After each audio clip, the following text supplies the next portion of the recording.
Joining me now is Bank of America senior analyst Bryan Spillane. Bryan, it's great to see you again. Welcome.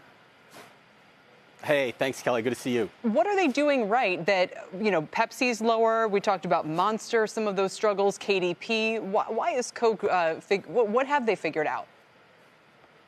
I think the two most important things are, and James, I think in the clip you just shared, touched on it a little bit, affordability. So small pack sizes, the ability to kind of dial a package type or package occasion that really meets what's in the consumer's wallet. I think the second thing is, Coke has remained committed to growing its core sparkling business. So marketing, advertising, new product innovation, like they've kept pressure on the consumer really through this whole post-COVID era. And, I think it shows up in the results. Yeah, so, shrinkflation sounds like a winning strategy, basically, because that may be what it is. But if people can only afford X, portion of a beverage, that's what they're going to choose. There's also a tariff angle here where some think we're going to see more and more plastic bottles and fewer aluminum ones. I'm sure that's true for them and others. I think on that, and that question came up on the call, and look, I think it's really a U.S. question, more so because aluminum is a bigger part of the packaging mix here.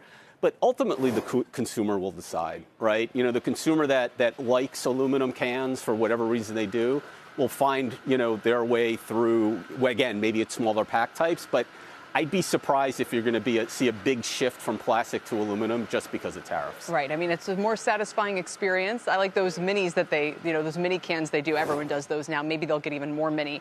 Let's talk a little bit about what's going on with grocery prices. Maybe you can tell us, when you have headline problems with eggs and coffee and so forth, really, really high prices for these items, maybe elsewhere is a little bit more affordable. What is the net impact on the consumer right now?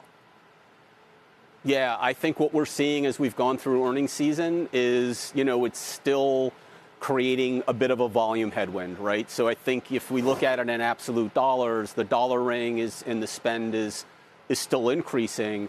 But I think, what consumers get in the basket relative to that price point is still, is still down. And I think we're also seeing consumers make some choices. You pointed out egg prices really high, so we begin to see some trade-off between certain product categories.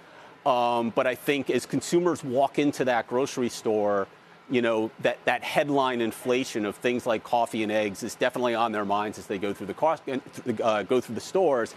And again, I think we're just seeing more choiceful behavior in terms of what consumers are putting in the basket. And if we were in a broadly strong period, you'd say, okay, well, buy the whole space. If prices are going up, you want to buy the people selling it, you want to buy the grocery stores, everyone's going to capture a little bit of margin. But, there is pressure, and maybe you can tell us, especially on the lower end consumer lately. We keep hearing about this. It kind of comes up anecdotally. So in that situation, investors know from COVID, maybe you need to back away from some of these categories. So how does that come out for you in terms of the stocks? Yeah, that's a great question, because the playbook has always been you want to own these stocks with inflation. Like, inflation's been good for these companies, and that's not been the case now. So I think as we've looked at our coverage universe within packaged food, it's very, very limited. I think Peter Galbo loves McCormick, and again, I think that kind of plays into a little bit to the value option. But beyond that, within packaged food, it's been relatively scarce. We do like Bellring Brands, which kind of straddles food and beverages because it's protein content at a relatively good price point, but it really has skewed us more to beverages over food. That's so interesting. Bryan, thanks for joining us. We'll check back in soon.